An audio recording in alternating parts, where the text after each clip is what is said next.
Rangkuman sejarah Kesultanan Cirebon. Kesultanan Cirebon ini merupakan kerajaan Islam pertama yang ada di tanah Sunda. Dahulu tanah Nusantara ditempati banyak kerajaan-kerajaan besar, salah satunya kerajaan Cirebon. Poros penyebaran agama Islam di Jawa Barat dan sekitarnya banyak dilakukan kerajaan ini. Ada sejarah panjang dan menarik dari Kesultanan Cirebon. Awal berdirinya Kesultanan Cirebon merupakan kerajaan Islam pertama di tanah Sunda. Kerajaan ini berdiri sekitar abad ke-15 dan 16 Masehi. Dahulu tempat ini yang sangat penting sebab menghubungkan beberapa bagian jalur perdagangan sejumlah pulau. Lokasi kerajaan Islam ini disebut di sebelah utara Pulau Jawa, di perbatasan Jawa Tengah dan Jawa Barat. Letak geografi ini juga yang membuat Cirebon dukun kecil yang didirikan oleh Ki Gendeng Tapa. Tempat ini kemudian menjadi pelabuhan penting dan ramai dikunjungi orang. Lama-kelamaan berkembang menjadi kota besar. Cirebon kemudian berubah menjadi tempat pelayaran dan perdagangan hingga akhirnya menjadi pusat penyebaran Islam di daerah Jawa Barat. Proses pendirian dari Keraton Cirebon bermula dari keturunan kerajaan Pajajaran yang bernama Pangeran Banua, anak dari Prabu Siliwangi, dan istri pertamanya bernama Sublanggarang, putri dan Ki Ageng Tapan. Pangeran Cakrabuna bukan anak satu-satunya, ia memiliki saudara kandung bernama Nyai Roro Anang dan Raden Kianang Santang. Karena Pangeran Cakbuna merupakan anak pertama, ia memiliki hak untuk meneruskan tata dan kerajaan Pajajaran. Namun karena ia beragama Islam seperti agama ibundanya, posisi putra mahkota yang didukuninya terpaksa digantikan adik tirinya yang bernama Prabu Suwesisa, anak dari Prabu Siliwangi dan dengan istri keduanya. Pangeran Cakrabuna kemudian memperdalami agama dan membuat perkurangan. Karena Pangeran Cakbuna merupakan anak pertama, ia memiliki hak untuk meneruskan tata dan kerajaan Pajajaran. Namun karena ia beragama Islam seperti agama ibundanya, posisi putra mahkota yang didukuninya terpaksa digantikan adik tirinya yang bernama Prabu Suwesisa, anak dari Prabu Siliwangi dan dengan istri keduanya. Pangeran Cakrabuna kemudian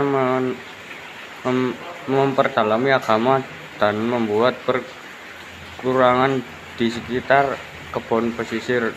Dia membuat kuta kosat atau suasana tembok batu tanpa spasi, membuat dalam agung Pakuangwati, dan mendirikan pemerintahan di Cirebon pada 1430 Masehi. Karena itu Pangeran Cakrabuna dianggap sebagai pendiri dari Keraton Cirebon sekaligus menjadi raja pertama. Kerajaan ini kemudian ditanya berfungsi sebagai pusat pemerintahan, juga berbagai dari penyebaran agama Islam. Berdirinya Kesultanan Cirebon ternyata tidak lepas dari pengaruh kerajaan Islam lainnya, yakni Kesultanan Demak yang ada di Jawa Tengah. Seiringnya berjalannya waktu, kerajaan ini kemudian berkembang dengan cukup pesat.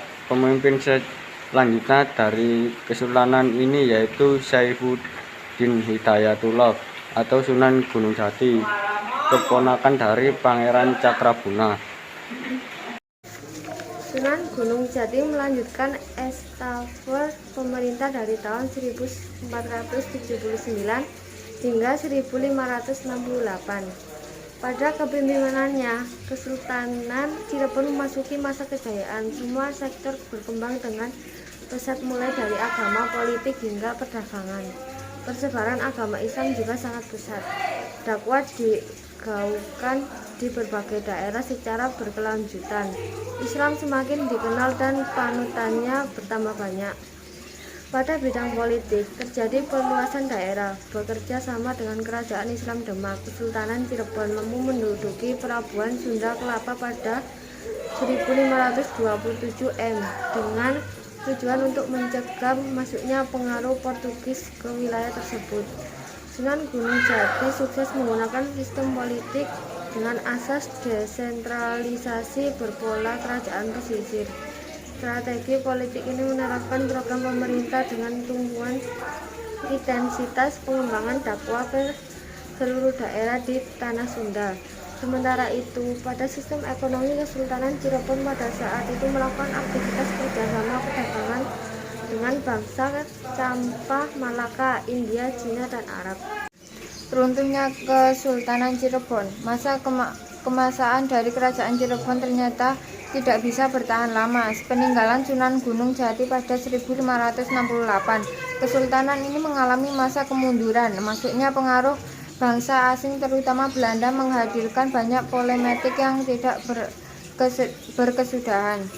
Hingga akhirnya pada 1681 ditandatangani perjanjian antara pemegang kekuasaan di Cirebon dan pihak Belanda. Perjanjian tersebut sangat menguntungkan Belanda karena kongsi dagang miliknya yang bernama VOC bisa melakukan monopoli perdagangan di Cirebon. Tidak hanya itu, wilayah kerajaan Cirebon juga dijadikan protektorat di bawah kekuasaan Belanda. Hingga akhirnya pada 1902 sampai 1926 Belanda resmi menghapus Kesultanan Cirebon. Setelah sekian lama berkuasa, akhirnya pada tahun 1941 Cirebon terbebas dari kekuasaan Belanda dan menjadi bagian dari Republik Indonesia pada tahun 1945. Peninggalan Kesultanan Cirebon pernah menjadi kerajaan yang sangat berkuasa, membuat Kesultanan Cirebon meninggalkan banyak kenangan. Bukan hanya cerita, juga dalam bentuk tempat atau benda yang bisa dikenal hingga sekarang. Tempat bersejarah ini bahkan masih berdiri kokoh dan tak jarang menjadi destinasi wisata Cirebon yang menarik untuk dikunjungi.